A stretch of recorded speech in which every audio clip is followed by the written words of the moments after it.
يا عم انا زهقت، كل لما اجي اصلي الاقي نفسي بسرح وبركع وبسجد وانا مش مركز. وبعدين المفروض ان الصلاه تغيرني، انا مش حاسس باي فرق. طب استنى كده، خلينا نمشيها واحدة واحدة. وانت فاكر انك اول واحد يسرح في الصلاة؟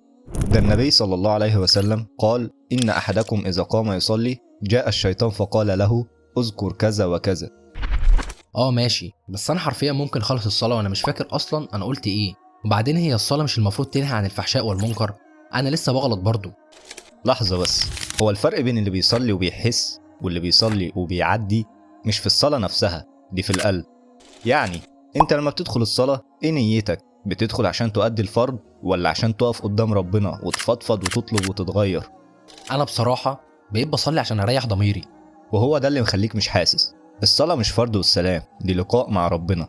ربنا بيقول: وأقم الصلاة لذكري، يعني مش علشان تمشي الروتين وخلاص. أرأيت الذي يكذب بالدين فذلك الذي يدع اليتيم ولا يحض على طعام المسكين فويل للمصلين الذين هم عن صلاتهم ساهون الذين هم يراءون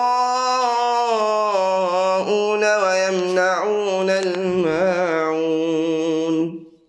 جرب كده يوم تدخل الصلاة وتقول: يا رب، يا رب أنا عايز أحس بيك، عايز أتغير، ساعدني ما اسرحش. كل مرة تسرح ارجع، وكل ما ترجع انت بتكسب وبتقوى.